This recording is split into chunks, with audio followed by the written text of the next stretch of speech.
वाक्यं चाहे शमानि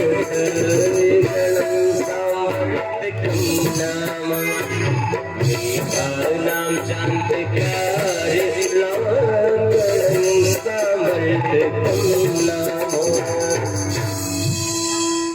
गिरिराज महाराज की सभी ब्रजवासियों ने पूजा की, लेकिन महाराज ब्रजवासी सोच रहे थे कि जैसे लड्डू गोपाल होते हैं ऐसे गिरिराज भगवान होंगे।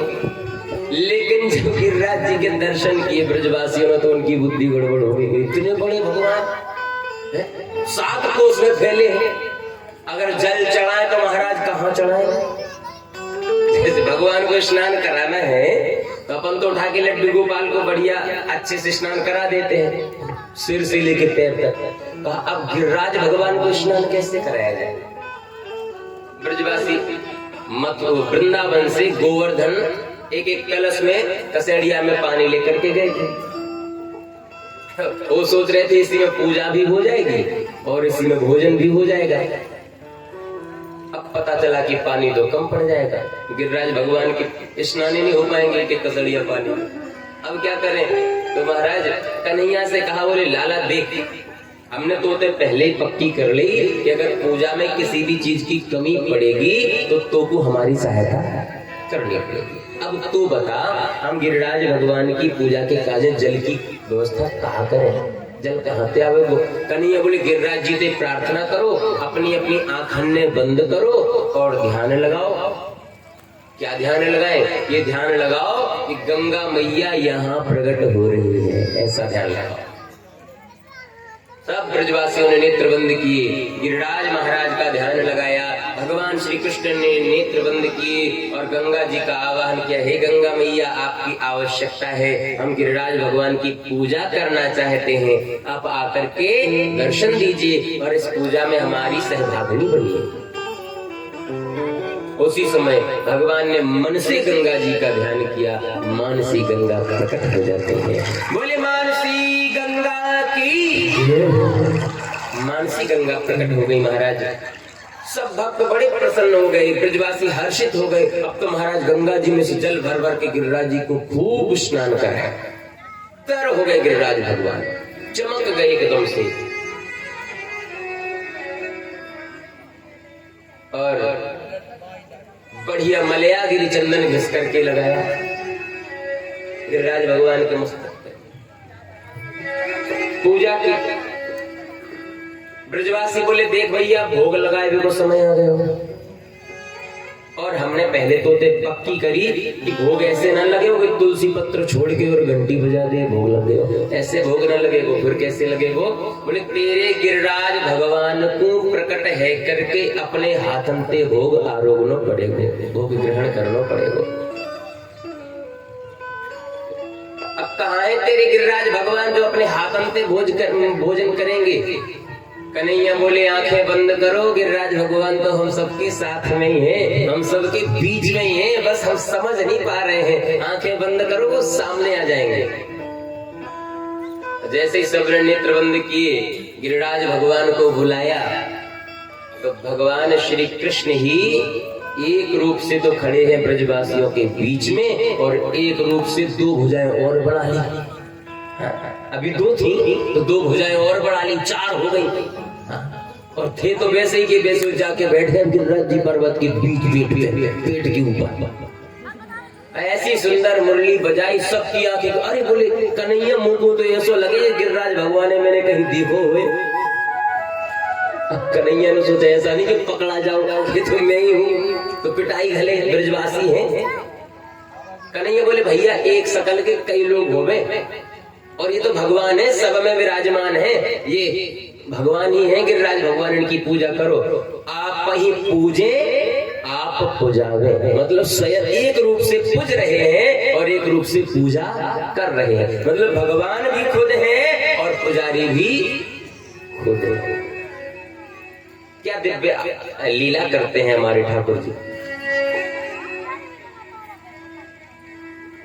अब कहा महाराज 4 भुजाएं हैं, भोग लगाने के लिए मंत्र पढ़ो।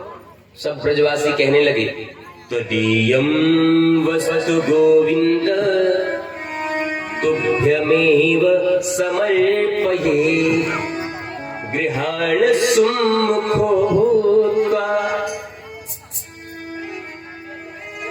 प्रसीद परमेश्वर।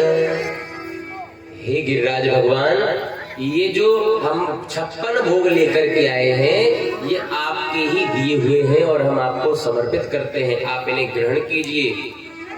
और अब जैसे ही महाराज नेत्र खुले ब्रजवासियों के, तो क्या देखते हैं ब्रजवासी कि भगवान इधर को हाथ बढ़ाएं तो इतना लंबा हाथ हो जाए कि खीर का टप उठाया और 1 2 3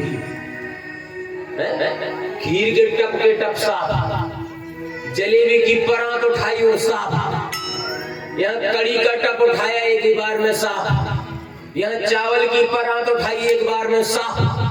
जिधर को हाथ मारे 56 भोग सब ब्रजवासी बना के लाए थे अपने अपने घरों से। तो जहां जहां महाराज बड़े बड़े बर्तनों में थोक वाला आइटम रखा था, गिरिराज भगवान अपने लंबे हाथ करे उठाए और सब साफ करते जाए। ब्रजवासी बोले भैया भोग न बचेगा वो तो अलग बात है, लेकिन अपने अपने बच्चन ने बचाई नहीं का अच्छा पेट में आ जाए। बोल गिरिराज महाराज की।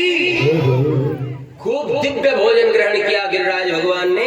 सब ब्रजवासी प्रसन्न हो गए, बोले क्यों रे कन्हैया मुंह पोते ऐसा लगे तेरो गिरिराज भगवान प्रसाद भी ना छोड़े।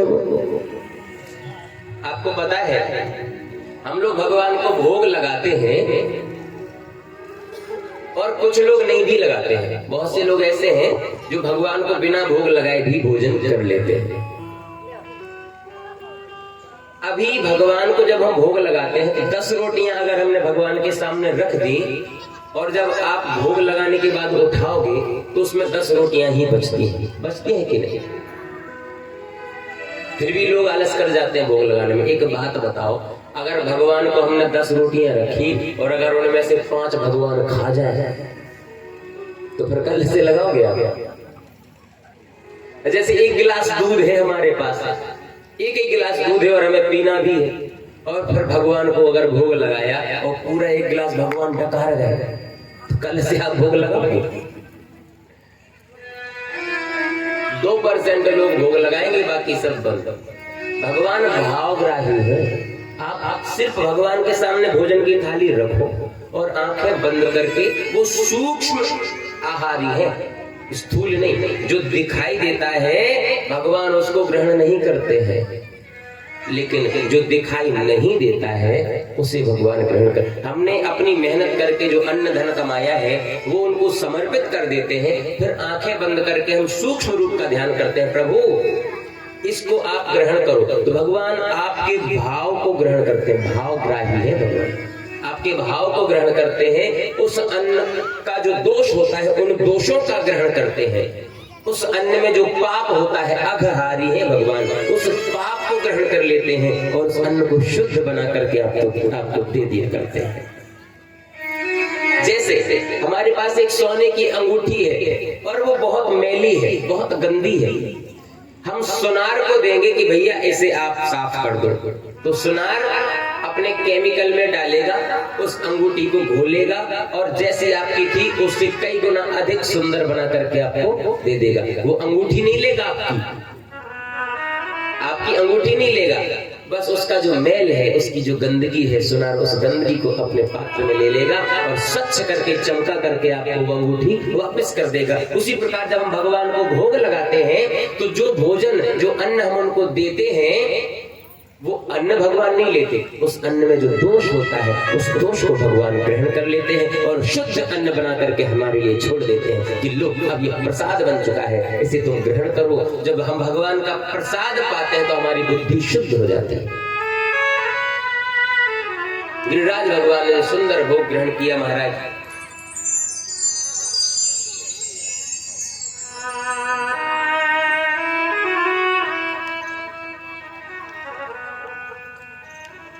लेकिन एक समस्या हो गई। हर बार, हर साल इंद्र का जो यज्ञ होता था, ये 56 भोग जो गिरिराज जी को मिले हैं ये देवराज इंद्र को मिलते थे। अब भाई हमारा हिस्सा अगर किसी और को दे दिया जाए तो हमें बुरा लगेगा कि नहीं? या हमें पता है ये सब सकूली के हमारे वोटर हैं, और अगर ये किसी दूसरे को वोट दे दे तो गुस्सा तो आएगा कि देखो सब अपना अपना हर साल हमारे लिए निकालते थे और इस बार दूसरे को दे दिया। गुस्सा तो आएगा। इंद्रदेव को भी गुस्सा आ गया। अब देवराज इंद्र ने सोचा कि रोज मतलब हर साल तो सुबह से हमारे लिए भोग लगाया जाता था, सुबह से हमारा आवाहन होता था, हमें बुला करके हमें 56 भोग खिलाए जाते थे, लेकिन आज तो शाम हो गई, पूरा दिन निकल गया, लेकिन किसी ने नाम ही नहीं लिया इंद्र का, किसी ने हमारा नाम ही नहीं लिया। आखिर क्या कारण है? ब्रजवासियों को क्या हो गया? हमारी पूजा क्यों नहीं कर रहे? अब महाराज इतने में पत्रकार महोदय को बुलाया। जी हाँ, नारद जी को बुलाया। नारद जी से पूछा, महाराज ये बताओ ब्रजवासियों ने आज हमारी पूजा क्यों नहीं की? नारद जी बोले, महाराज ब्रेकिंग न्यूज है। नारद जी बोले, महाराज ब्रेकिंग न्यूज है। बोले क्या? बोले आपकी सीट खत्म, आपका पत्ता साफ। बोले फिर किसका है? बोले अहीर के छोरा का। अहीर के छोर कौन? अरे बोले नंद का लाला है कृष्ण, उसने अपनी पूजा करवा ली गिरिराज पर्वत के ऊपर बैठ के और तुम्हारी पूजा बंद करवा दी। अब तो सब ब्रजवासी हर साल उसी की पूजा करेंगे, तुम्हें कोई नहीं पूछेगा, तुम्हारा काम खत्म है, जितना राज करना था सो कर लिया, अब तुम्हें कुछ नहीं मिलेगा। बोले तुमसे ज्यादा विकास उस अहीर के छोरा ने कर दिया, उस ग्वाले ने कर दिया। तुम केवल समय पे बरसात करते थे, उसने तो पता नहीं सबको किस तरह से सम्मोहन क्रिया की और सबको मोहित कर लिया। उसने एक बार कहा कि इंद्र को छोड़ दो तो सबने छोड़ दिया। अब इंद्र को आया क्रोध, गुस्सा आया। इंद्र के पास जो ब्रह्मास्त्र थे, ब्रह्मास्त्र का मतलब सांवर्तक नाम के मेघगण जो प्रलयकारी होते हैं। सांवर्तक अग्नि भी होती है, सांवर्तक अग्नि भी होती है और सांवर्तक मेघ भी होते हैं। जब धरती को जलाना होता है, नष्ट करने के लिए प्रलय के समय, उस समय सांवर्तक नाम की अग्नि को भी छोड़ा जाता है। और यदि जल में डुबोना होता है पृथ्वी को, तो सांवर्तक मेघों को आदेश दिया जाता है। इंद्र ने सांवर्तक नामक मेघ गणों को आदेश दिया, जाओ गणम सांवर्तकम नामा मेघानाम चांत कारणम इंद्र प्राचोदयते क्रुद्धो। क्रोधित होकर के उन मेघों से कहा, जाओ। इन ब्रजवासियों ने एक अहीर की छोरा की बात मान करके देवराज इंद्र को ठुकराया है। देवराज इंद्र, इन्हें पता चलना चाहिए कि इन्होंने ठुकराया किसे है। ये इंद्र का अभिमान बोल रहा है। भाई अगर हम और आप एक चपरासी बन जाए सरकारी, ध्यान से सुनना, हम और आप एक सरकारी चपरासी बन जाए और हमें घमंड आ जाए कि भाई हम सरकारी नौकर हैं, तो कोई बड़ी बात नहीं। प्रभुता पाए जाए मद नहीं। ऐसा कोई नहीं है जिसके पास कुछ हो और उसे उसका अभिमान न हो। किसी पद के साथ अभिमान आपको तोहफे में मिलता है, पद के साथ अभिमान तोहफे में मिलता है। आज सब लोग अगर ये कह रहे हैं कि वाह दिवाकर महाराज अच्छी कथा कर रहे हैं, क्या कहना, और हम तक वो बात आ जाए सुनने में कि वाह हम तो बड़ी अच्छी कथा कह रहे हैं, और हमारे अंदर कहीं ना कहीं अभिमान का अंकुर उत्पन्न न हो, ये संभव नहीं है। ये संभव नहीं है। निश्चय ही हमारे अंदर कहीं ना कहीं उस पद का अभिमान अंकुरित हो जाएगा। लेकिन जेहि राखे रघुवीर सो उबरे तेहि कालमह, जिन पर ठाकुर जी की विशेष कृपा होती है वो इन अभिमानों से, अभिमान तो होता है, जरूर होता है, घर में हृदय में जगह करके बैठा होता है अभिमान, लेकिन वो उभर के नहीं आ पाता है अभिमान, वो उससे कोई अनिष्ट नहीं हो पाता है, क्योंकि उसे रोकने के लिए, उस अभिमान रूपी अंकुर को सुखाने के लिए ठाकुर जी का तेज होता है। इंद्र को अभिमान है कि हम देवताओं के राजा हैं, हमारी ही मर्जी से ये सृष्टि चल रही है। इस अभिमान में इंद्र ये भूल गए कि जिसकी धरती पर पूजा हो रही है वो हमारे बाप दादा हैं, भगवान श्री कृष्ण जो जगदीश्वर हैं, मतलब मालिक तो वही है। भगवान श्री कृष्ण ने ही तो इन्हें स्वर्ग में नौकरी पर रखा है, इंद्र बना के बिठाया है, और उन्हीं का विरोध करने लगते।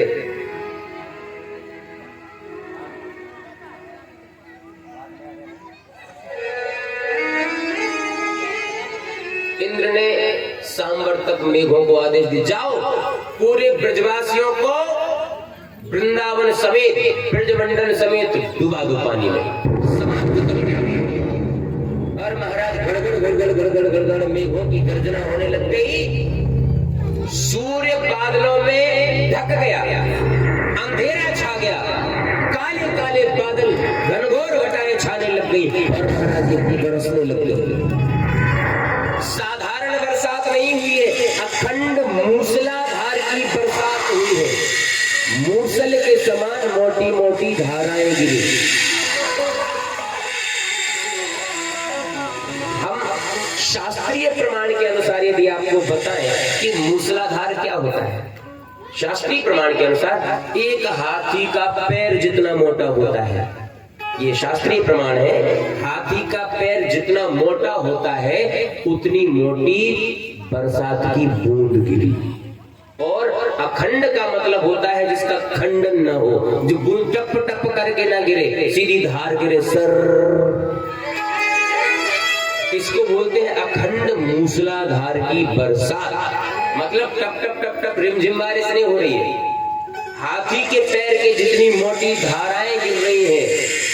आप सोचो, आज भी जो लोग गिरिराज पर्वत के ऊपर चढ़ के देखा होगा जिन्होंने, उन मोटी मोटी धाराओं की जो निशान है वो आज भी गिरिराज पर्वत के ऊपर बने हुए हैं। इतनी तेज बारिश हुई थी, इतनी तेज बारिश जब हुई तो ब्रजवासी भयभीत हो गए, घबरा गए, अब तो कोई बचेगा नहीं, सब मर जाएंगे, ज्यादा से ज्यादा 2-4 घंटे लगेंगे, पूरा ब्रजमंडल समाप्त हो जाएगा इतने में। सब ब्रजवासी आए कृष्ण के पास, बोले कन्हैया तू ही है जो कर सबको, सबकी जान लेके मानेगा, किसी को छोड़ेगा का क्या हुआ? बोले दिख नहीं रहा है, कोई बचने वाला नहीं है, तूने ये गिरिराज की पूजा करवा के इंद्र को नाराज कर दिया, और हमने तो उसे पहले ही शर्त रखी कि अगर इंद्र नाराज हो जाएंगे तो तेरे गिरिराज को हमारी रक्षा करनी पड़ेगी। भगवान बोले वो रक्षा करेंगे, चिंता मत करो। कैसे रक्षा करेंगे? बोले गिरिराज भगवान ने मेरे कान में एक बात कही है। कान में कौन सी बात कही भैया? बोले गिरिराज भगवान कह रहे सब लोग मिलके गिरिराज पर्वत को उठा लो और उसके नीचे जो गड्ढा होगा उसमें छुप जाओ। गिरिराज पर्वत को जब आप उठाओगे तो गिरिराज जी की तलहटी में नीचे गड्ढा होगा, तो उसमें छुप जाना सब लोग, और ऊपर से छत्ता के जैसे गिरिराज पर्वत को लगा लो। ब्रजवासी बोले अब मुंह में से लगे कि कन्हैया पागल है गए। अभी जैसे आपसे कोई कहे कभी ये गांव के लोग मिलके 21 किलोमीटर का पर्वत उठा लो, पर हनुमान जी थोड़ी है जो 21 किलोमीटर का पर्वत उठा ले। ब्रजवासी सब ने कहा भैया कन्हैया अब तो पागल हो गया है और कुछ नहीं है। कन्हैया बोले देखो भगवान ने कहा है एक बार कोशिश करके देख लो, थोड़ा थोड़ा हाथ लगाओ शायद उठ जाए। अब बोले मरता क्या नहीं करता। ब्रजवासियों ने सोचा मरना तो है ही, कोशिश करके देख लो। और जैसे गिरिराज भगवान की जोर से जयकारा लगाई, बोले गिरिराज महाराज की। कुछ लोगों ने तो पहले दम तोड़ दिया, महाराज हमारे बस की ना है गिरिराज पर्वत उठाओ, तुम उठाओ और तुम्हारे ब्रजवासी उठाए, हमारे बस की ना है, हमारे सपूली के कमजोर थोड़ी है? हमारे यहाँ के कमजोर, जरा जोर से बोल गिरिराज महाराज की। उठ गया गिरिराज पर्वत। इतने ही में सब ब्रजवासियों ने हाथ लगाया, कन्हैया ने जैसे अपना हाथ लगाया एक ही हाथ से महाराज पूरे गिरिराज पर्वत को उठा के बीच में खड़े हो गए एक छोटे से टापू पे, और अब अपने बाएं हाथ की एक जो सबसे छोटी वाली उंगली होती है उसे लगा लिया, कनिष्ठ का उंगली, और खड़े हैं। एक हाथ से खड़े हैं उंगली पर गिरिराज को धारण करके, एक हाथ से मुरली जनता को मोहित कर रहे हैं। इनकी बांसुरी में वो दम है कि जिसका ध्यान करके बांसुरी बजाते हैं वो अपने आप खिंचा हुआ चला आता है। इनने अपने सभी प्रेमियों का, सभी भक्तों का ध्यान किया, सब खिंचे हुए चले आ गए। महाराज वैसे तो श्रीमद् भागवत में राधा जी का कहीं वर्णन नहीं आया है, श्री राधा जी का वर्णन स्पष्ट रूप से नहीं आया। वैसे अनया राधितो नूनम या राधसा, दो तीन जगह ऐसे नाम तो आए हैं, पर स्पष्ट रूप से कि भाई ये राधा जी ने ऐसा किया, ऐसा कहीं भी वर्णन नहीं आया है। उसका कारण ये है कि श्री सुखदेव जी महाराज राधा जी को अपनी गुरु मानते थे, और एक बार राधा जी का नाम यदि सुखदेव जी ने ले लिया तो उनकी 6 महीने की समाधि लग जाती थी, और परीक्षित जी को टाइम था केवल 7 दिन का।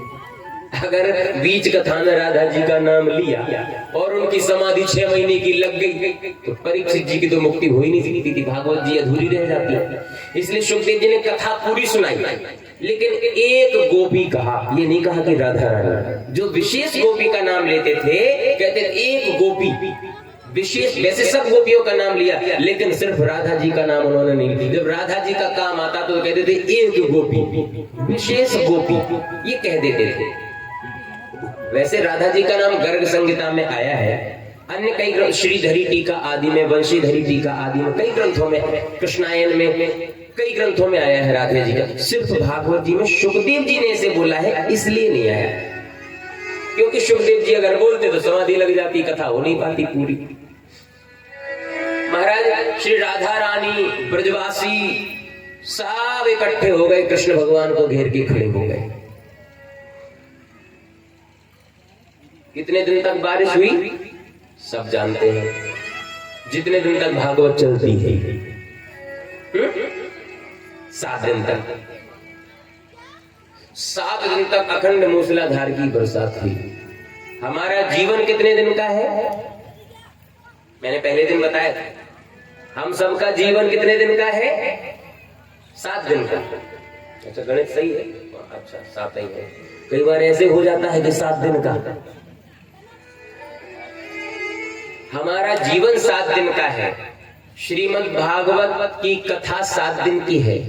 परीक्षित को मरने का श्राप 7 दिन का लगा, और गिरिराज पर्वत भी भगवान ने 7 दिन उठा करके रखा। अखंड मूसलाधार की बरसात भी 7 दिन हुई। महाराज ये अखंड मूसलाधार की बरसात सिर्फ ब्रजमंडल पे नहीं हुई थी, आज भी हो रही है, और हम सब के ऊपर हो रही है। जिन लोगों ने ठाकुर जी को अपना छत्र बना लिया, जिनकी छत्र छाया हमारे सिर पर है, अगर ठाकुर जी की जिनके सिर पर छत्र छाया है वो उस मूसलाधार की बरसात से बच जाते हैं, और जिनके सिर पर ठाकुर जी की छत्र छाया नहीं है वो धीरे धीरे धीरे धीरे जमीन के अंदर धंसते चले जा रहे हैं, समाप्त होते चले जा रहे हैं। 4 दिन हुए महाराज, कितने 4 दिन हो गए। कन्हैया ने अपनी उंगली नहीं हिलाई, उंगली नहीं हिलाई। उस समय कन्हैया भी कितने साल के थे आपको पता है? पता है कितने साल के थे उस समय कन्हैया जब गिरिराज पर्वत को उठाया? तब कन्हैया भी थे 7 साल के। जी हाँ, कन्हैया की उम्र भी 7 वर्ष थी।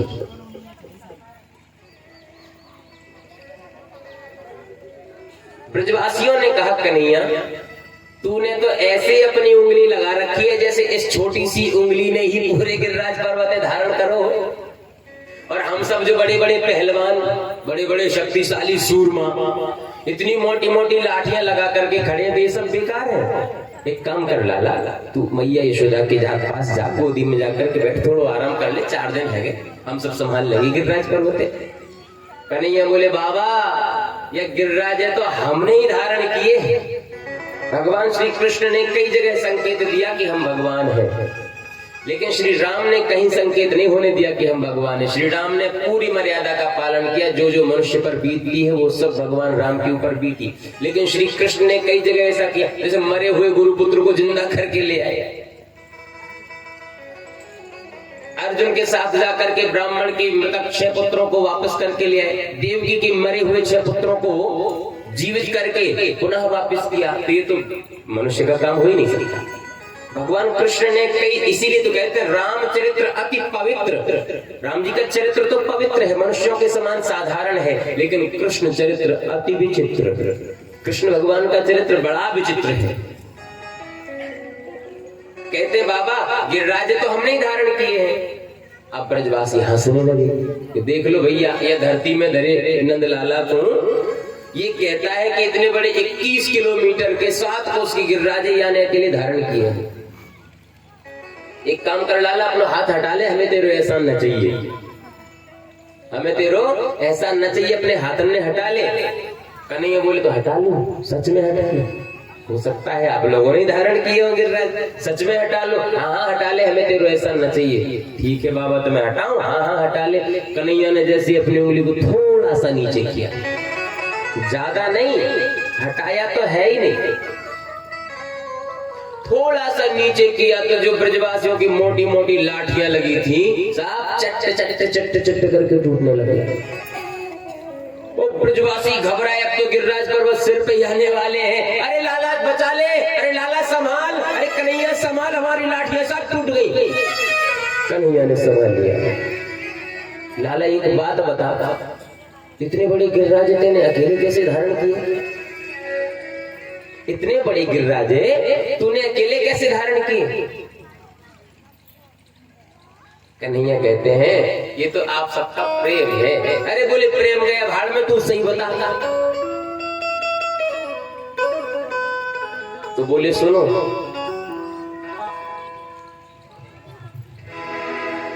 कछु माखन को बल बढ़ो, कछु गोपन करी सहाय। कछु माखन को बल बढ़ो, कछु गोपन करी सहाय। श्री राधे जी कृपा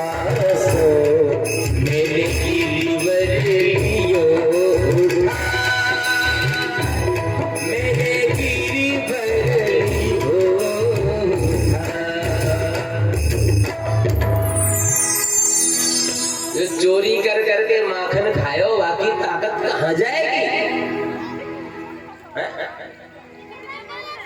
शेष महेश दिनेश गणेश सुरेश हूँ जाहि निरंतर ध्यावे। जाहि अनादि अनंत अखंड अछेद अभेद सुवेद बतावे। नारद ते शुक व्यास रटे, पचिहार तहु पुनि पार न पावे। ताहि अहीर की छोहरिया, छछिया भर छाछ पे नाच नचावे। वो छाछ की ताकत कहां जाएगी? वो मक्खन की मलाई की शक्ति कहां जाएगी? चुरा चुरा करके जो खाया है मैंने, और ठुमका लगा लगा करके जो गोपियों ने छाछ खिलाया है, मक्खन खिलाया, वो शक्ति कहां जाएगी? गोपियां बोले चोरी को माखन खायो सो खायो, कम से कम आज प्राण तो बचाए, कम से कम काम तो आयो। कन्हैया ने हमारे घर को माखन चुरायो सो चुरायो, लेकिन आज कम से कम काम तो आयो। चल भैया बड़ी अच्छी बात है माखन की शक्ति, लेकिन एक बात बता, माखन में इतनी शक्ति न है कि 7 किलोमीटर के गिरिराज उठा सके। सच सच बता। कन्हैया बोले इतने में काम नहीं चलेगा, केवल माखन में पर्वत नहीं उठ सकता। बोले नहीं, केवल माखन में पर्वत नहीं उठेगा। बोले फिर? तो सुनो, कछु गोपन करी सहाय। बोले कुछ इन ग्वाल वालों ने भी, गोपों ने भी अपनी अपनी लाठियां लगा के सहयोग किया है हमारा। इन सबकी शक्ति भी हमारे पास है। बोले नहीं, ये बात भी नहीं मानी। लाठियां तो हमारी चट्ट चट्ट करके टूट गई, लाठियां तो हमारी चट्ट चट्ट करके टूट गई। तो लाठियों की तो शक्ति नहीं है, कोई दूसरी बात है, बताओ क्या है। कन्हैया कहते हैं कि आप सब लोग मेरी उंगली की तरफ देख रहे थे कि नहीं? बोले हाँ। कन्हैया बोले हमारा नाम कहाँ है? बोले कृष्ण। कृष्ण का मतलब कहाँ हो गए? बोले आकर्षण। तो बोले तुम सबकी आंखन के माध्यम से हमारी उंगली में तुम सबकी शक्तियों को आकर्षण हो गए हो। तुम सबन की शक्ति हमारी उंगली में आ गई आंखों के माध्यम से। ग्वाल बाल बोले अच्छा, अब समझ में आई बात। हाँ, कि हम 5-5 किलो दूध पी जावे, 1-1 किलो घी पी जावे, और फिर भी हमारी शक्ति कम कैसे हो गई। अब समझ में आया कि तू माखन तो चुराता ही था, चीर तो चुराता ही था, आज तू शक्ति भी चुराने लग गया। तूने हमारी शक्ति भी चुरा ली।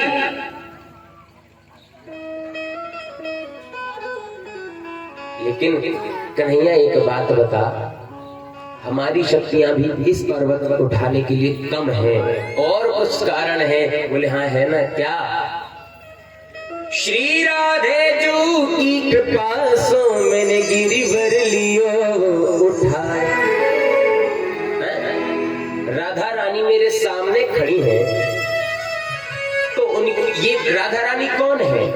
राधा कृष्ण स्वरूपम वही, कृष्णम राधा स्वरूप। यदि कृष्ण अकेले हैं तो उनकी शक्ति अधूरी है। राधा और कृष्ण ये दोनों मिलकर के ही पूर्ण शक्ति होते हैं, पूर्ण ब्रह्म बनते हैं। कई जगह लोग प्रश्न कर देते हैं कि महाराज मंदिरों में राधा कृष्ण की मूर्ति क्यों होती है, रुक्मणी कृष्ण की क्यों नहीं होती है?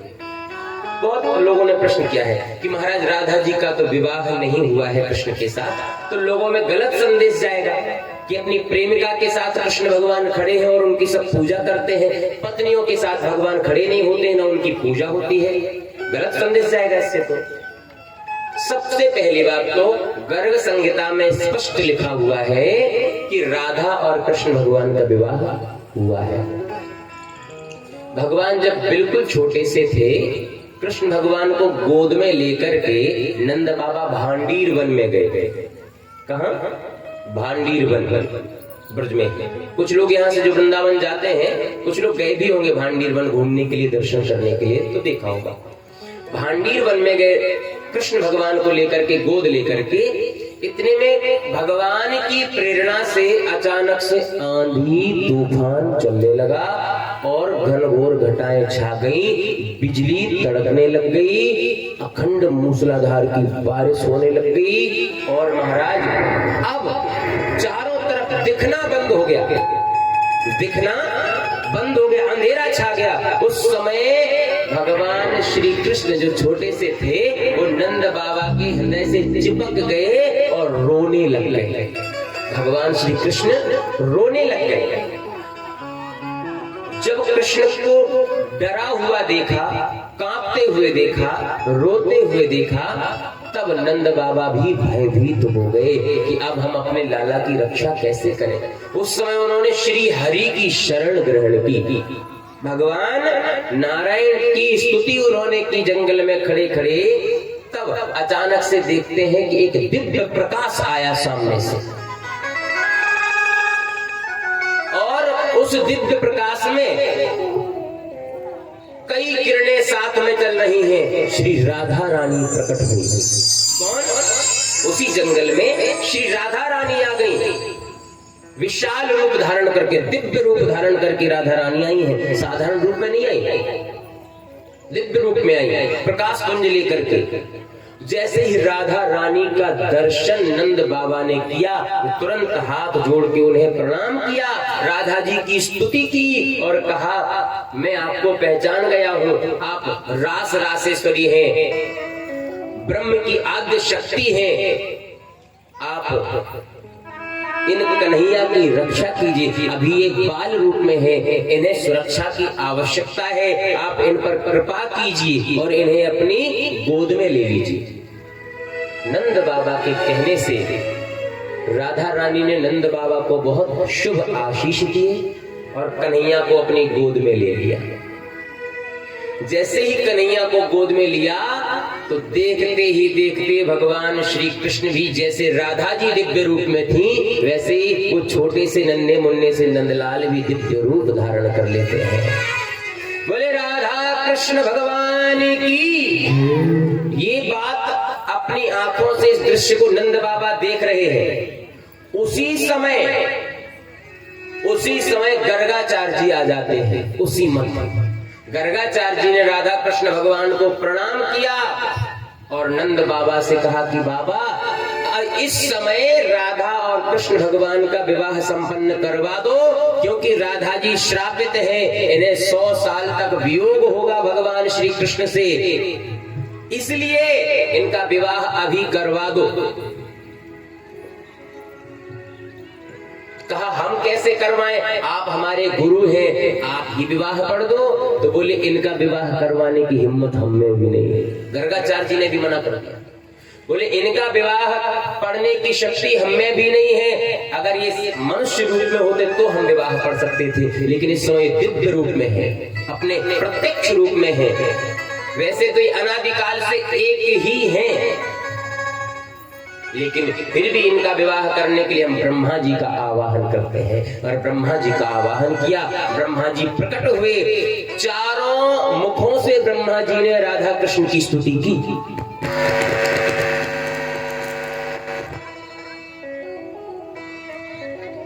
चारों मुखों से ब्रह्मा जी ने भगवान श्री राधा कृष्ण की स्तुति की और वहीं भांडीर वन में सुंदर दिव्य मंडप, विवाह मंडप तैयार किया और ब्रह्मा जी ने राधा कृष्ण भगवान के फेरे पड़वाए, उनका विवाह संपन्न कर। तत्पश्चात ब्रह्मा जी प्रणाम करके अपने ब्रह्मलोक को गए और देखते ही देखते श्री राधा रानी अपने फिर से उसी रूप में आ गई। कन्हैया फिर से बाल गोपाल बन गए और नंद बाबा को सौंप दिए और कहा हे नंद बाबा आप जाओ और आपके लाला को आप देख ही चुके हैं, इन्हें कभी कोई संकट नहीं आ सकता। आपको लग रहा था कि भयभीत हैं, ये सब उनकी लीला थी। यद विभेद स्वयं भयम, जिसके भय से स्वयं भय भयभीत हो जाता है, वो भयभीत कैसे हो सकता है। यद विभेद स्वयं भयम, भय भी डर जाता है इनके भय से। तो महाराज राधा कृष्ण भगवान का विवाह हुआ है, लेकिन आप लोग कहो महाराज फिर रुक्मणी कृष्ण मंदिर में क्यों नहीं बैठते हैं, राधा कृष्ण क्यों बैठते हैं। आपको हम एक बात बताएं, राधा के बिना भगवान श्री कृष्ण का मंदिर अधूरा होता है। एक और बात, राधा इनकी आद्य शक्ति है, राधा जी से ही पूर्ण ब्रह्म होते हैं। अगर हम सोचें कि राधा जी की जगह रुक्मणी जी को मंदिर में बिठाएं, थोड़ा ध्यान से सुनना, नहीं तो कोई प्रसंग सिर के ऊपर से निकल जाए और बाद में आप लोग शंका करोगे। वैसे प्रश्न भी हम खुद ही कर देते हैं, आप लोगों की तरफ से कोशिश करते हैं कि जो मन में शंका हो हम स्वयं उसका शंका भी करें और समाधान भी करें। अगर मंदिर में आप चाहते हो कि भगवान सपत्नीक बैठे रुक्मणी जी के साथ, तो फिर सत्यभामा ने क्या बिगाड़ा है, जाम्बवती ने क्या बिगाड़ा है।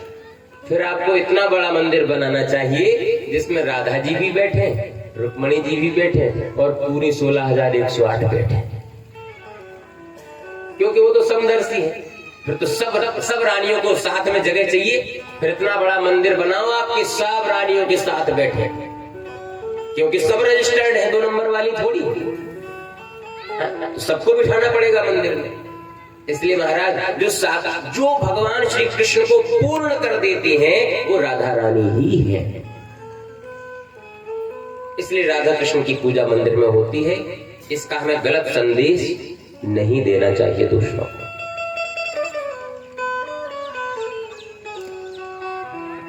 राधा जी की कृपा से मैंने गिरवर लियो उठा, श्री राधा रानी की कृपा से ही उनकी शक्ति और मेरी शक्ति जब मिल जाती है, उनके दर्शन मात्र से मैं पूर्ण शक्तिशाली हो जाता हूं और मैंने गिरिराज पर्वत को उठा लिया।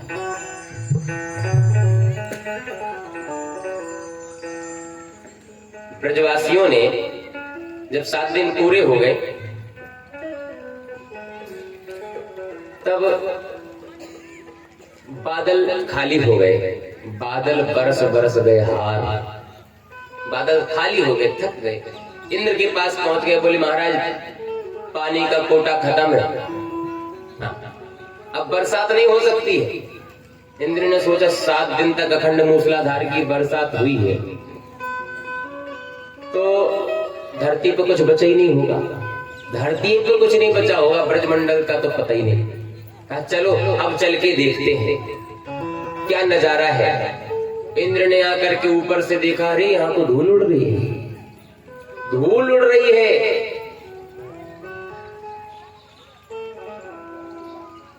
ये पानी कहाँ गया बरसात वाला, बरसात का पानी कहाँ गया। आप सबने कथा सुनी होगी कि महाराज जैसे बारिश हो रही है और हम अपने ऊपर छत्ता लगा लें तो बारिश का पानी भले हमारे सिर पे नहीं गिरेगा लेकिन छत्ता के ऊपर तो गिरेगा, और उसके ऊपर से आखिर जाएगा कहाँ, हमारे चारों तरफ नीचे। और अगर इतना बारिश का पानी गिरिराज पर्वत के ऊपर से बहता हुआ चारों तरफ बहता तो पूरा देश बह जाता, धरती बचती ही नहीं। तो बोले पानी कहाँ गया।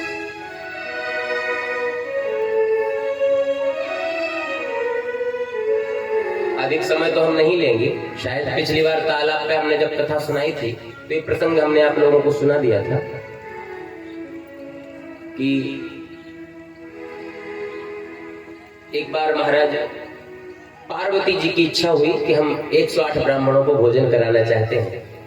शंकर जी ने कहा ब्राह्मणों के चक्कर में मत पड़ो, बहुत खाते हैं। हाँ, शिव जी ने कहा कि ब्राह्मणों के चक्कर में मत पड़ो, बहुत खाते हैं, इसलिए तुम परेशान हो जाओगी। लेकिन पार्वती जी बोले नहीं महाराज, हम तो ब्राह्मणों को 108 ब्राह्मणों को भोजन कराना चाहते हैं। शिव जी बोले फिर एक ब्राह्मण को अभी बुला लो आज, और जब आज एक पंडित जी चले जाएंगे तो अपन फिर बाद में 107 को और बुला लेंगे। पार्वती जी ने कहा ठीक है। शंकर जी बोले तो पंडित जी को बुलाएं, पार्वती जी बोली बुलाओ। और शंकर जी ने नेत्र बंद की और अगस्त बाबा का ध्यान लगाया। अगस्त बाबा का, ये वो अगस्त बाबा है जो 3 अंजलि में ओम केशवाय नमः, ओम नारायणाय नमः, ओम माधवाय नमः बोल के पूरा समुद्र का पानी पी गए थे, पूरे समुद्र का ही पानी पी गए थे 3 घूंट में। अगस्त बाबा को जैसे ही बुलाए शिव जी ने बोले आ जाओ महाराज। अगस्त बाबा बैठे थे कई युगों से तपस्या में, कई युगों से, 2-4-10 दिन से नहीं, कई युगों से तपस्या में बैठे थे। शंकर जी ने जब ध्यान लगाया तो उनकी समाधि खुली। भोले बाबा के पास कैलाश पर्वत पे गए, बोले प्रभु आदेश करें। बोले आज हमारे यहाँ पार्वती जी ने आपका निमंत्रण किया। ये नहीं कहा कि हमने निमंत्रण किया, हम कहा को बदनाम हो जाए बेकार में। बोले वो तो आपकी माता जी ने आपका निमंत्रण किया है, आपका भोजन है आज। बोले बड़ी अच्छी कृपा की कि आज हमें माता जी के हाथ का भोजन ग्रहण करने को मिलेगा। बढ़िया स्नान ध्यान करके आ गए, आसन डाल दिया पार्वती जी ने, कहा हाँ महाराज बैठो भोजन करो। जैसे ही भोजन परोसा, अगस्त बाबा बोले माता जी सही सही बताओ भोजन कराना है कि भोग लगाना है। बोले भोजन में और भोग में क्या अंतर है। बोले भोजन होता है भरपेट वाला और भोग होता है तुलसी पत्र छोड़ो भावग्राही के केवल सोच लो और भोजन हो, वो भोग लग गया। आप भोग लगाना चाहती हो हमें कि भोजन कराना। पार्वती जी बोली महाराज भोग तो रोजे लगाते हैं, आज तो आप भोजन करो और पेट भर के। ठीक है तो माता जी फिर हम पेट भर के भोजन करते हैं। 56 भोग लगा दिए महाराज बाबा जी के सामने। बाबा जी कई युगों से तो भूखे थे, कई युगों से भूखे थे, और जैसे बढ़िया रसमलाई जलेबी मालपुआ लड्डू बालूशाही देखे, अब बाबा जी की मुंह की प्यास और ज्यादा बढ़ गई, भूख और ज्यादा बढ़ गई। अब आंखें बंद की, पेट पे हाथ घुमाया अगस्त बाबा ने, हे शनिदेव आ जाओ, आज भोजन करना है। हे अग्निदेव मेरी जठराग्नि में आकर के विराजमान हो जाओ, आज भोजन करना है। सब देवी देवताओं का आवाहन कर लिया, सबको अपने अंदर विराजमान कर लिया, आज सबको पेट भर के भोजन करना है। सब देवी देवताओं का आवाहन कर लिया अपने अंदर। कुछ लोग ऐसे होते हैं ना जो 20-20, 40-40 खा जाते हैं, फिर लोग कहते हैं ऐसे लग रहा है जैसे इसके अंदर दानव बैठा हो, कहते हैं ना, ऐसे लग रहा जैसे इसके अंदर दानव बैठा हो, इतना खाता। मतलब कोई दूसरा भी हमारे अंदर खाने के लिए आ सकता है। अगस्त बाबा ने तो बुलाया है कि आ जाओ सब देवी देवता, मैं अग्निदेव की, सब विराजमान हो जाओ हमारे अंदर, सबको भोजन करना है। महाराज जैसे ही जयकारा लगाया, भोजन करना शुरू किया, तो जो छोटी छोटी कटोरी में रबड़ी, रसमलाई, मालपुआ, पता ही नहीं चला कहां चले गए, मिनटों में साफ। पार्वती जी ने देखा अभी तो मंत्र पढ़ रहे थे, थाली खाली हो गई। अब पार्वती जी भगी,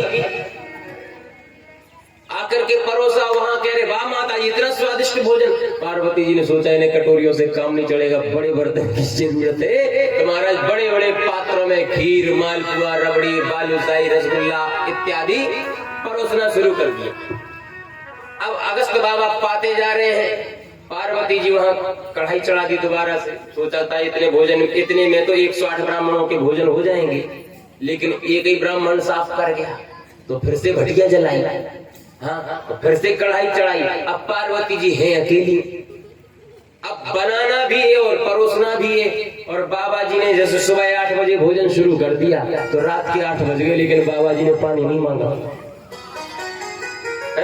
रात के 8 बज गए, बाबा जी ने पीने के लिए पानी तक नहीं मांगा। पार्वती जी ने सोचे तो पूरा दिन बीत गया, ये तो पूरा दिन बीत गया, अब क्या करें। परोस रही है, फिर बना रही है, परोस रही है, पूरी रात बीत गई महाराज, सुबह के 8 बज गए। बाबा जी नहीं सोए और पार्वती जी को भी नहीं सोने दिया। 24 घंटे हो गए, अब पार्वती जी हो गई परेशान, थक गई। तो पार्वती जी ने अब अपने पुत्र गणेश जी को आदेश दिया, ध्यान लगाया, पुत्र गणेश बहुओं को लेकर के आओ, रिद्धि सिद्धि को लेकर के आओ। और गणेश जी वहां से रिद्धि सिद्धि को लेकर के आ गए। महाराज गणेश जी हलवाई बने बैठे हैं, रिद्धि सिद्धि पूड़ियां बेल रही हैं, मालपुआ बेल रही। अब पार्वती जी एक काम कर रही है क्या, केवल परोसने का। पार्वती जी परोस रही हैं और लड़का बहू बना के खिला रहे हैं। भैया लड़का बहू हो तो गणेश जी और रिद्धि सिद्धि के जैसी बहुएं हो, कि माता जी के एक आदेश पर लड़का हलवाई का काम करने के लिए तैयार हो जाए। और कौन सा लड़का, जो समस्त देवताओं का ईश है, गणेश है, समस्त गणों का ईश है, सबसे प्रथम पूज्य है, सबसे बड़े पद पर है, वो अपनी माता के कहने पर पूड़ी बनाने के लिए तैयार हो गया। ऐसा पुत्र होना चाहिए। गणेश जी जानते हैं कि माता पिता की सेवा करने से ही हम भगवान बने, माता पिता की सेवा करने से ही हम प्रथम पूज्य बने हैं।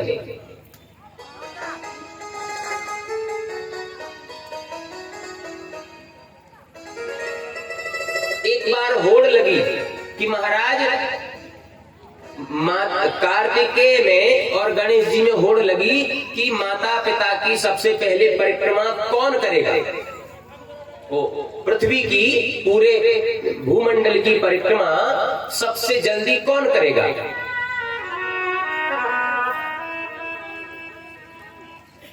तो कार्तिकेय ने अपनी मोर पर सवार हुए, कार्तिकेय का वाहन है मोर, मोर पर सवार हुए और 1 2 3 पूरे भूमंडल की परिक्रमा करने के लिए चल दिए। और गणेश जी ने सोचा हमारा वाहन तो है चूहा, जैसे मोर के ऊपर तो बैठ के वो उड़ गए भैया, चाहे पहाड़ मिले चाहे कुछ मिले, वो तो उड़ते हुए चले जाएंगे मोर के ऊपर बैठ के। तो कार्तिकेय तो बड़े जल्दी स्पीड में निकल गए।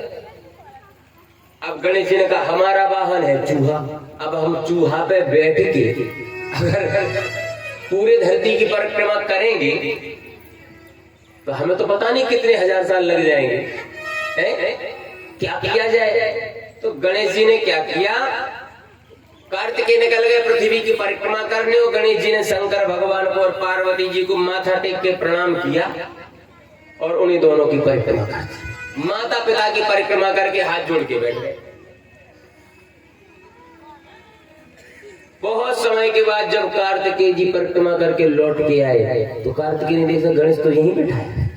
अरे गणेश तुम गए नहीं परिक्रमा करने? गणेश जी बोले हमारी तो हो गई, हमने 3 कर ली, 3 परिक्रमा कर ली चूहा पे बैठ के। बोले नहीं हमने तो पैदल ही कर ली। पैदल इतने जल्दी? बोले 3 कर ली। कैसे कर ली? बोले हमारे लिए तो हमारे माता पिता ही सर्वस्व है, संपूर्ण ब्रह्मांड हमारे माता पिता है। अगर माता पिता ने हमें जन्म ही न दिया होता तो हम कहां धरती देखते, कहां वैकुंठ देखते, कहां स्वर्ग देखते। जन्म किसने दिया? माता पिता ने। तो हमारा सर्वस्व सब कुछ क्या है? माता पिता। फल के लिए सब कुछ क्या होता है? वृक्ष। फल के लिए सब कुछ क्या होता है? वृक्ष। उसी प्रकार से हमारे लिए हमारे सब कुछ है माता पिता। कभी भी अपने माता पिता की अवहेलना हमें नहीं करनी चाहिए, माता पिता का दिल हमें नहीं दुखाना चाहिए। यदि हम अपने माता पिता को कष्ट देते हैं और फिर लाखों रुपए दान में देते हैं, भागवत करवाते हैं, यज्ञ करवाते हैं, वो सब चौपट है, सब बेकार है। आपको तो नरक में जाना ही पड़ेगा।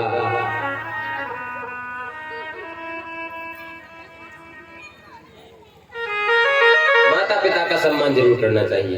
तो महाराज पार्वती जी ने आदेश दिया, गणेश जी अपनी बहुओं को लेकर के आ गए। गणेश जी बढ़िया पूड़ियां निकाल रहे हैं और रिद्धि सिद्धि पूड़ियां बेल रही हैं, पार्वती जी परोस रही हैं। 1 दिन हो गया, 2 दिन, 3 दिन, 4 दिन, 5 दिन, बाबा जी ने डकार तक नहीं दी। 5 दिन पार्वती जी ने सोचा कि 5 दिन से ना तो बाबा जी सोए और ना हम सोए। सोचा आज बाबा जी को याद करवाने के भोजन कर रहे हैं, ऐसा नहीं भूल गए हो कि हम रोटी खा रहे हैं। कहा महाराज जी अगर शास्त्र में लिखा है मध्य मध्य उत्तरा पोषणम जलम भोजनांते विषम जलम, भोजन के बाद जल विष के समान होता है, इसलिए भोजन के बीच में थोड़ा सा जल पी लेना चाहिए। अगर आपका भोजन आधा हो गया हो तो पानी लाएं आपके लिए। अगर आपका आधा भोजन हो गया हो तो आपके लिए पानी लाए। नहीं नहीं माता जी कितना गजब का भोजन है, आहा इतना स्वादिष्ट भोजन, आधा हो जाएगा तो पानी तो हम खुद ही मांग लेंगे, आपके बच्चे हैं, शर्म थोड़ी खाते, जाओ मालपुआ ले आओ। बोल भक्तवत्सल भगवान की। पार्वती जी ने सोचा बाबा जी का अभी तक आधा भोजन नहीं हुआ, 5 दिन हो गए, तो 2 मिनट के लिए सांस तक नहीं ली कि भाई हपा गए हो तो थोड़ी बहुत सांस लेने के लिए रुक जाए। बराबर चल रहे हैं चक चक चक्की के जैसे। अब महाराज 6, 7, 8, 9, 10, 11, 12, 13, 14 दिन हो गए। बोले महाराज जी आधा भोजन हो गया हो तो पानी। बोले चिंता मत करो, रबड़ी लेके आओ, आधा हो जाएगा तो हम तो खुद पानी मांग लेंगे। पार्वती जी ने सोचे 14 दिन हो गए, 14 दिन हो गए, बाबा जी का आधा भोजन नहीं हुआ, अब क्या करें? शंकर जी के पास गई। बोली महाराज ऐसे पिंडतन से तो पिंड छुड़ाओ। शंकर जी बोले अभी तो 107 और आ रहे हैं, हमने सबको निमंत्रण दे दिया। तो ये तो बोल रहे थे 108 ब्राह्मणों को भोजन कराना है, 107 और आ रहे हैं, पहले इन पंडित जी को फ्री कर दो। पार्वती जी को बोली महाराज गलती है गई, इनका पेट भरवा दो बस, पूरा खजाना खाली होने वाला है। शंकर जी बोले भैया हम कैसे बोल रहे, ये शिव जी का भोले भंडारी का दरबार है, 3 लोग बस्ती में बसाए, आप बसे वीराने में, हम स्वयं मरघट पे इसीलिए रहते हैं भाई सब लोग सुखी रहें, हम किसी संत को कैसे भूखा भगा दें? अब तो आपको पेट भर के भोजन कराना पड़ेगा। पार्वती जी फिर परोस रही महाराज। 15, 16, 17, 18 दिन हो गए, लेकिन अब 18वें दिन पार्वती जी ने कहा महाराज जी भोजन आधा हो गया हो तो पानी गया है आधे भोजन में, मतलब कम से कम 36 दिन में पूरा तो हो जाएगा। 18 दिन में आधा भोजन हो गया होगा तो हम पक्का कर लेंगे, हाँ भैया आज से 18 दिन और ये भोजन करेंगे, क्योंकि आज आधा हो गया महाराज आधा भोजन। अरे नहीं नहीं माता जी क्या बात करती, इतना स्वादिष्ट भोजन, ऐसा स्वादिष्ट भोजन तो मैंने अपने जीवन में कभी किया ही नहीं, आप तो जाओ खीर लेके आओ। बोल भक्तवत्सल भगवान की। पार्वती जी ने सोचा 18 दिन में बाबा जी का आधा भोजन नहीं दिया। फिर गई भोले बाबा के पास, महाराज ऐसे पंडितन से पंडित छुड़ाओ। बोले वो कुछ नहीं होगा, पेट भर के भोजन कराओ। लक्ष्मी जी और नारायण ये दोनों बैठे बैठे तमाशा देख रहे थे। विष्णु भगवान कह रहे हैं देखो आज पड़ी है माता जी चक्कर में पंडितों के।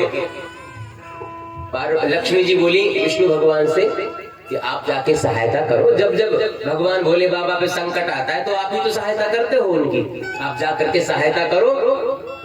भगवान बोले हमें बुलाए नहीं, हम बिना बुलाए तो नहीं जाते हैं किसी के, सच्चे भाव से कोई बुलाए तो हम जाए। अब पार्वती जी ने हमें बुलाया ही नहीं। इतने में पार्वती जी ने परेशान होके ध्यान कर लिया विष्णु भगवान का, हे प्रभु अब तो आप ही रक्षा करो। 18 दिन हो गए। तब महाराज जैसे ही पार्वती जी ने विष्णु भगवान का ध्यान किया, इतने में आवाज आई पार्वती जी के कान में दरवाजे पर से, माता जी बहुत दिनों से भूखा हूँ, भोजन करूंगा, मैं ब्राह्मण हूँ। पार्वती जी ने सोचा एक से तो एक का तो पेट नहीं भरा, एक दरवाजे पे आ गया। पार्वती जी ने सोचा एक पंडित का पेट नहीं भरा, दूसरा पंडित दरवाजे में खड़ा है कि भूखा हूँ, वो कह रहा बहुत दिनों से भूखा हूँ। अब आफत हो गई, अब क्या करें। लेकिन पार्वती जी ने सोचा भाई भोले बाबा का दरबार है, तो दरवाजे पे कोई ब्राह्मण भूखा आ जाए तो उसे भगा भी नहीं सकते, भोजन तो कराना पड़ेगा। आ जाओ पंडित जी, आप भी इन्हीं के बगल में बैठ जाओ, पूरी मन से आप भी बैठ जाओ इन्हीं के बगल में। और आसन डाल दिया, पत्तल डाल दी, एक पूड़ी रख दी, थोड़ी सी साग रख दी, आरोगो महाराज उन्हीं बाबा जी के जस्ट बगल में आसन डाल दिया। अब जो पंडित जी आए हैं इन्होंने आधी पूड़ी खाई और आधी छोड़ी पत्तल में, और पत्तल में हाथ धो लिए। अगस्त बाबा ने देखा, आपको पता है संतों में ऐसा नियम है कि अगर एक पंगत में संत बैठे हैं भोजन कर रहे हैं, पूरी पंगत में अगर एक संत ने भी अपनी पत्तल में हाथ धो लिए फिर कोई भी संत भोजन नहीं करेगा, पूरी पंगत झूठी मानी जाती है, फिर पूरी पंगत सक्रिय हो जाती है, फिर कोई संत भोजन नहीं करेगा। अगस्त बाबा ने देखा कि इस ब्राह्मण ने तो भोजन किए और पत्तल में हाथ धो लिए, पूरी पंगत झूठी कर दी इसने, पूरी पंगत सक्रिय कर दी। ए ब्राह्मण तुझे भोजन करना नहीं आता,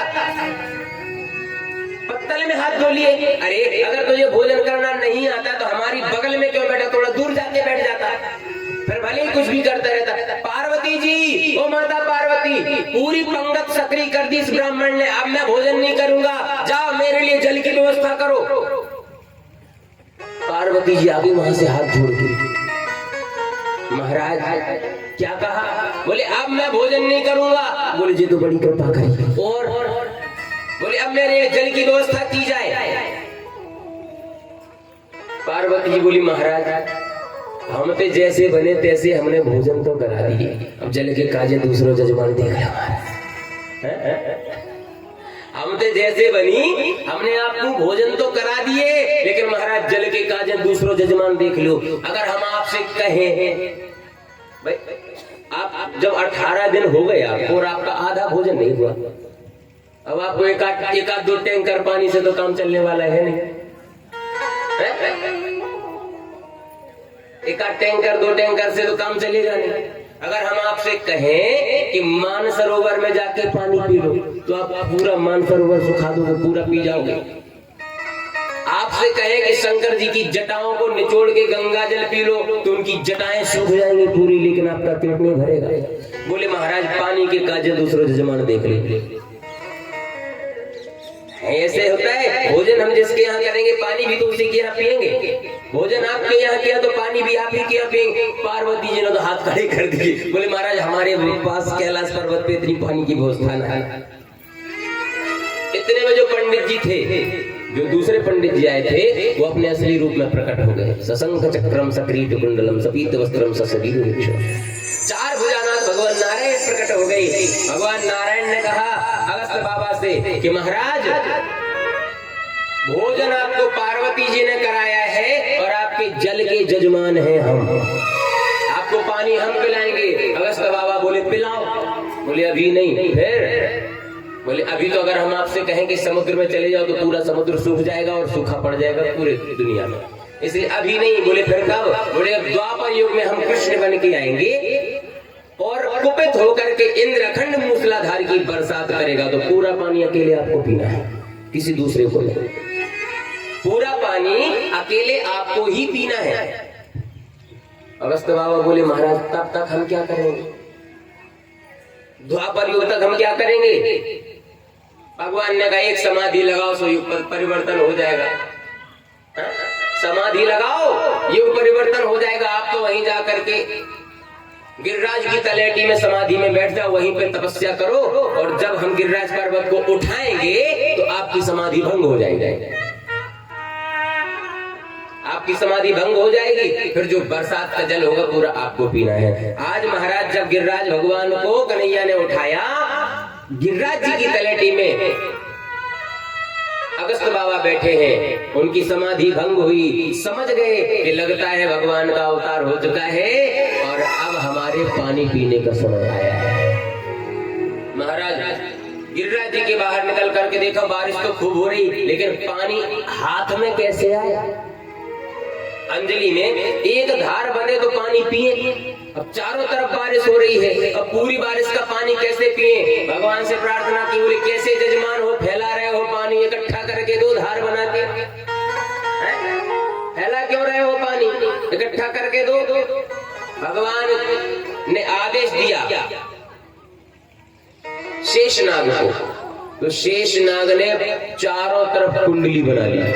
जहां तक बारिश हो रही थी पूरे में चारों तरफ कुंडली बनाई और कुंडली बना करके पूरा का पूरा जल समेट के इकट्ठा कर लिया गिरिराज पर्वत के ऊपर। मतलब धरती पे कहीं एक बूंद पानी नहीं गिरने दिया। शेषनाग ने धरती पे एक बूंद पानी नहीं गिरने दिया। चारों तरफ से कुंडली बना के जैसे एक हौदी बन जाती है ना, उस तरह से पूरा बंद कर दिया और गिरिराज जी के ऊपर पूरा पानी इकट्ठा हो रहा है। और कुछ पानी जो यहाँ वहां फैल रहा था उसे सुदर्शन चक्र से सुखा दिया गया। एक धार छोड़ दी, जिस तरफ बाबा जी खड़े थे शेषनाग ने एक धार खोल दी। अब बाबा जी पूरा पानी गट्ट गट्ट करते जा रहे हैं, पूरा पानी पीते जा रहे हैं। बादल जब खाली हो गए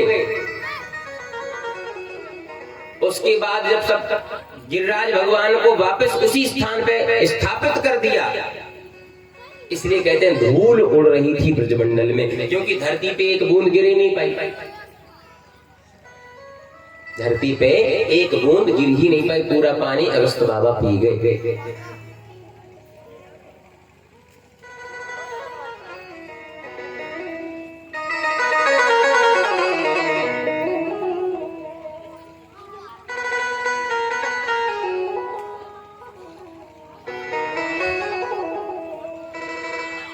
नंद बाबा को ब्रजवासियों ने अपनी समाज से बहिष्कृत कर दिया। जी हाँ, ध्यान से सुनना। नंद बाबा को ब्रजवासियों ने यादव समाज से, अहीर समाज से बहिष्कृत कर दिया, समाज से अलग कर दिया। क्यों? भगवान कृष्ण की वजह से। यह सप्ताहाय नो बालः करेणैकेन लीलया कथम बिभ्रत गिरिवरम पुष्करम गजराणे।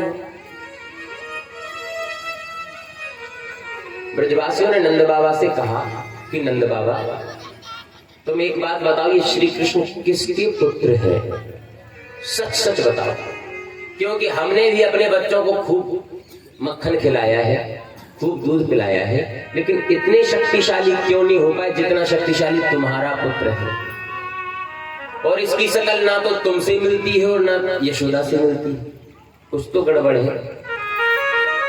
हाँ? काना काना बात चली है, सोचे हर ब्रजवाला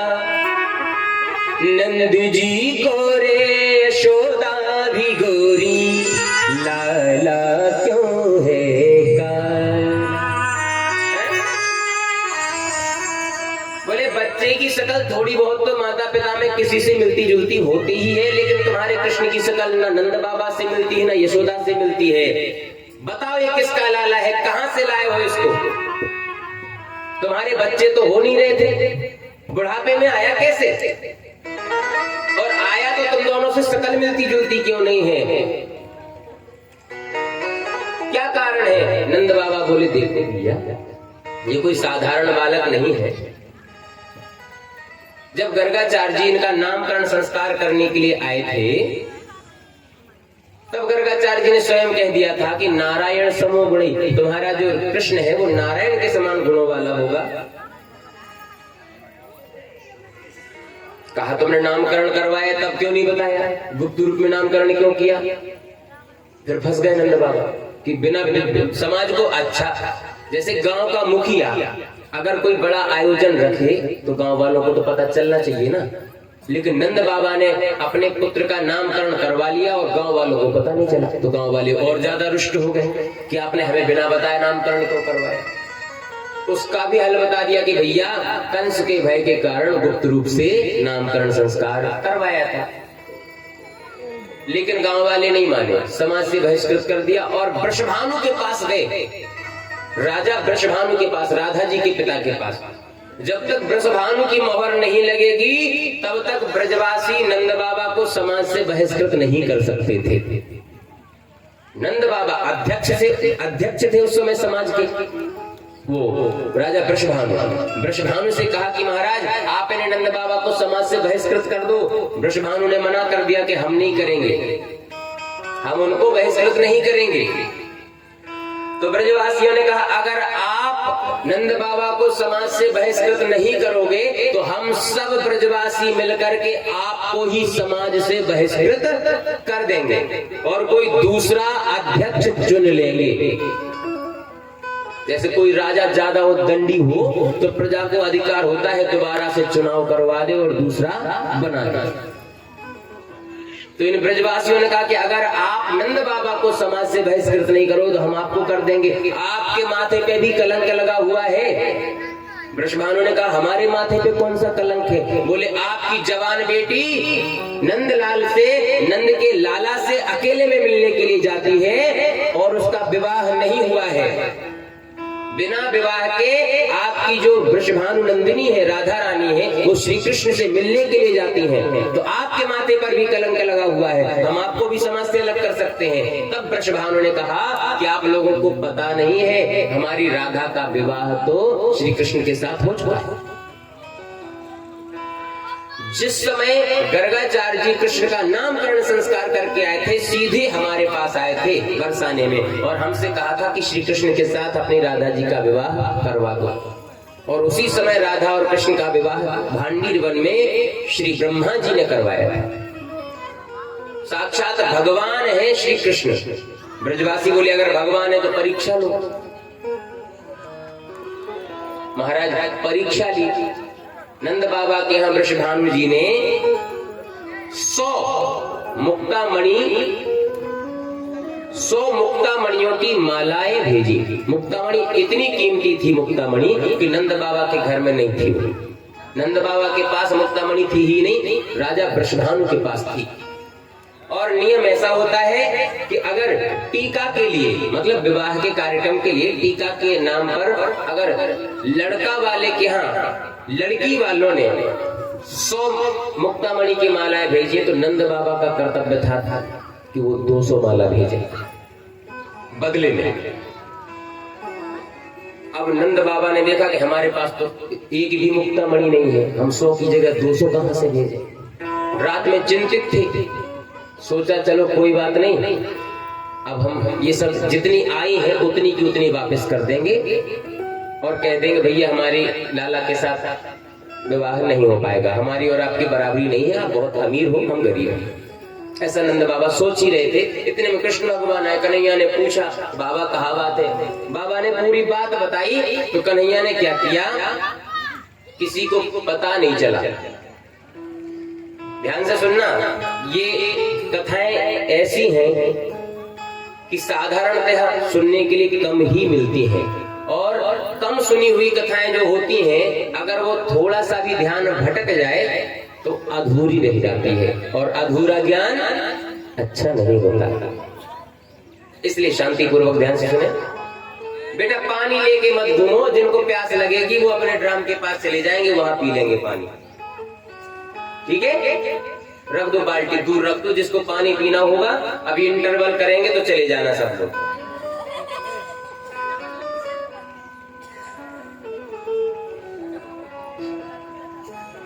कहां कथा कर रहे थे परीक्षित जी, हम तो भूल गए।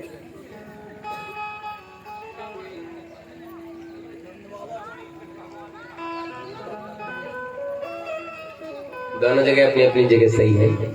मुक्तामणि की चोरी कर ली भगवान श्री कृष्ण ने। 100 मालाएं आई थी, एक माला की चोरी भगवान श्री कृष्ण ने कर ली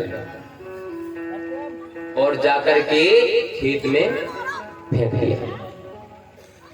उस माला को तोड़ के खेत में फेंक दिया। अब सवेरे जैसे ही सवेरा हुआ तो नंद बाबा ने सोचा चलो वापस कराए। बरसाने में जाकर के गिनती की तो 99 माला, एक माला कम पड़ गई। अब नंद बाबा और चिंतित हो गए, अब तो भैया जितना था उतना ही नहीं दे पाए अगर हम, तो फिर तो हमें चोरी लग जाएगी, कलंक लग जाएगा। और चिंतित हो गए। इतने में कन्हैया आए तो कन्हैया से पूछा, बोले क्यों कन्हैया, इसमें से एक माला तुमने देखी है क्या? बोले हाँ हमने देखी है। बोले कहाँ है?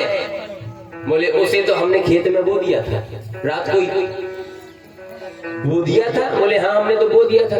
नंद बाबा बोले वो कोई बीज थोड़ी है जो तुमने बो दिया था, वो तो मणि है, पत्थर है। पत्थर कोई बोने की चीज थोड़ी होती है, रत्न बोने की चीज थोड़ी होती है। अब चलो चल करके ढूंढते हैं, एक एक करके बीनेंगे। कहा चलो। अब जा करके देखा तो वहां तो भैया सैकड़ों पेड़ खड़े हैं और एक एक पेड़ में 1-1 लाख मुक्तामणि लटक रही है। बोल बंसी वारे की। एक एक पेड़ में 1-1 लाख मुक्तामणियां लटक रही है। नंद बाबा देख करके आश्चर्यचकित हो गए। सब वृंदावन वासियों ने देखा, गोकुल वासियों ने देखा, सब आश्चर्यचकित हो गए। ये तो चमत्कार हो गया। कन्हैया बोले बाबा अब आप इसमें से 1000 मुक्तामणि भेज दो नंद बाबा के पास। 200 भेजनी थी ना, 200 भेजनी थी, 1000 भेज दो। और कहना फिर आगे जरूरत पड़ेगी तो 2-4 लाख भी भेज देंगे। अब जाकर के सब ब्रजवासियों को विश्वास हुआ कि हाँ भगवान श्री कृष्ण कोई साधारण बालक नहीं है, नारायण समो गुणे साक्षात भगवान नारायण ही कृष्ण का रूप बना करके आए हैं। सब ब्रजवासियों को विश्वास हो गया, उनका सम्मान करने लगे।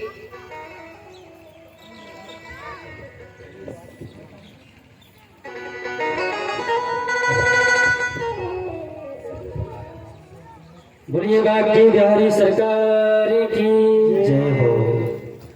हमारे मध्य में हमारे परम पूजनीय श्री दादा जी, मतलब हमारे व्यास जी के ताऊ जी, व्यास जी के ताऊ जी के शिष्य है, परम प्रिय शिष्य है आप श्री अखिलेश गुप्ता जी। उनके पुत्र है सत्यम गुप्ता जी। शिव मोबाइल सेंटर निवाड़ी से हैं आप।